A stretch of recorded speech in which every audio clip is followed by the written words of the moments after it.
ফের পথে চাকরি প্রার্থীরা পুলিশে নিয়োগের দাবিতে মিছিল। শিয়ালদা থেকে ধর্মতলা পর্যন্ত মিছিল এবং দ্রুত নিয়োগ করতে হবে এই দাবিতে মিছিল শুরু হয়েছে। আর একটু আগে যে খবর পাওয়া যাচ্ছে, যে ছবি আপনাদের দেখাবো, রাস্তার ওপরেই বসে পড়ে বিক্ষোভকারীরা তারা বিক্ষোভ দেখাচ্ছে। অয়ন রয়েছেন আমাদের সঙ্গে সরাসরি। ঠিক কি অবস্থা এখন অয়ন, ওখানের কি দাবি উঠে আসছে আন্দোলনকারীদের তরফে?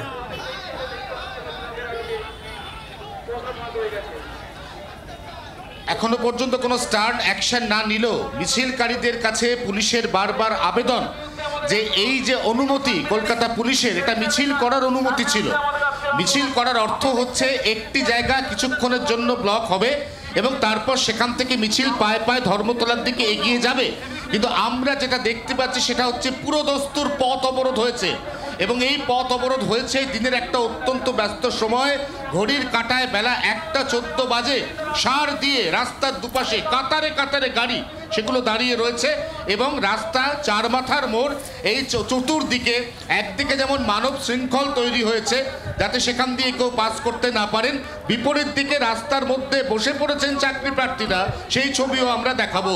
অর্থাৎ এই মুহূর্তে মধ্য কলকাতার অন্যতম গুরুত্বপূর্ণ কানেক্টিং পয়েন্ট, এই পয়েন্টে কিন্তু যান চলাচল সম্পূর্ণ স্তব্ধ। শুধু এই দিকে নয়, আমরা বিভিন্ন দিকে দেখতে পাচ্ছি যে চাকরি প্রার্থী, পুলিশ রিক্রুটমেন্ট বোর্ডের চাকরি প্রার্থী তারা রাস্তার নানা প্রান্তে বসে পড়েছেন। পুলিশ কর্মীরা তাদেরকে ঘিরে রেখেছেন। তারা বারবার অনুরোধ করছেন যে মিছিলের অনুমতি আছে, মিছিল করে এখান থেকে পায়ে পায়ে আপনারা এগিয়ে চলুন ধর্মতলার দিকে। কিন্তু পুলিশের সেই আবেদন, পুলিশের চাকরি প্রার্থীরাই সেই আবেদনে কর্ণপাত করছেন না। ছবির মাধ্যমে সেটা একেবারে পরিষ্কার। চাকরি প্রার্থীদের মধ্যে কেউ কেউ রাস্তায় শুয়ে পড়েছেন, সেই ছবিও দেখা যাচ্ছে।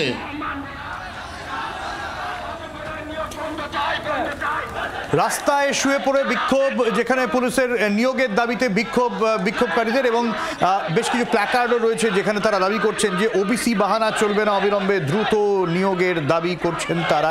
এর আগে আমরা জানি যেখানে আরজি কর নিয়ে যখন বৈঠক হয়েছিল এবং সেই জায়গায় দাঁড়িয়ে মুখ্যমন্ত্রী মমতা বন্দ্যোপাধ্যায় নিজেই বলেছিলেন যে যেহেতু ওবিসি সংক্রান্ত জটিলতায় মামলা চলছে আদালতে, সেই কারণ নিয়োগ করা সম্ভব হচ্ছে না এবং এই বিষয়টা কেটে গেলেই অবিলম্বে নিয়োগ করা হবে। যদিও আন্দোলনকারীদের দাবি রাজ্য সরকার ইচ্ছে করেই নিয়োগ করছে না এবং ওবিসি নিয়ে একটা অজুহাত খাড়া করছে। এই দাবি রেখে, এই অভিযোগ সামনে রেখে তারা আজ মিছিল বার করেছে এবং অবিলম্বে সেই নিয়োগ করতে হবে এই দাবিতে রাস্তায় বসে পড়ে বিক্ষোভ। আমি একবার অনেক কাছে যাবো, অনেক কাছে জানতে চাইবো একটু যারা বিক্ষোভকারী, যারা রাস্তায় পড়ে বিক্ষোভ করছেন এবং যেখানে দ্রুত WBPKP পরীক্ষা, ওয়েস্ট বেঙ্গল পুলিশ এবং কলকাতা পুলিশ তাদের পরীক্ষার তারিখ চাই এবং সেই জায়গায় দাঁড়িয়ে আরও বেশ কিছু স্লোগান উঠে আসছে। একটু যদি কারোর সাথে কথা বলা যায়, কি বক্তব্য তাদের?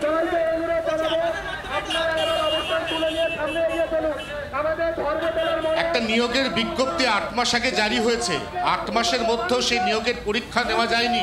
আপনার এই অবস্থায় রাস্তায় কোনো আশ্বাস কি পাচ্ছেন? এত যে আন্দোলন করছেন, এত যে মিছিল করছেন, আলটিমেটলি রেজাল্ট কি পাচ্ছেন? রেজাল্ট বলতে গেলে নিটফল 0, কারণ 12,500 প্রায় ভ্যাকেন্সি বার করা হয়েছে, তার মধ্যে 720টা মতন, খুব বেশি ভুল না করে থাকি তাহলে ভ্যাকেন্সি। আর ভ্যাকেন্সি তাহলে কোথায়? আর ভ্যাকেন্সি সব চলে গেছে সিভিকে। কেন যাবে? সিভিকটা যেভাবে নিয়োগ হয়েছে আমাদের কাছে কোনো রকম কিন্তু ভাই, আপনাদের অনুমতি ছিল মিছিলে, রাস্তা অবরোধের অনুমতি আপনাদের নেই বলেই পুলিশ বলছে, তাহলে কেন এই রাস্তা অবরোধ? আজকে অনুমতি তো অনেক কিছুই থাকার কথা, সেগুলো থাকছে না। আজকে যারা গার্জেন আমাদের, তারা কি ঠিকঠাক করছে? আজকে নিয়োগ প্রক্রিয়াতে সব ঠিকঠাক, তারাও তো ঠিকঠাক করছে না। যারা এই মুহূর্তে রাস্তা অবরোধ করে রয়েছেন তাদের যুক্তি অত্যন্ত পরিষ্কার। তারা বলছেন কোনো কিছুই যদি নিয়ম মেনে না হয় তাহলে শুধুমাত্র মিছিল করে এগিয়ে যাওয়ার যে নিয়ম, সেটাই বা তারা মানবেন কেন? এই মুহূর্তে এই ছবি। একদমই, অনেক ধন্যবাদ অয়ন। বাংলার আওয়াজ, বাঙালির আবেগ, জি 24 ঘন্টা।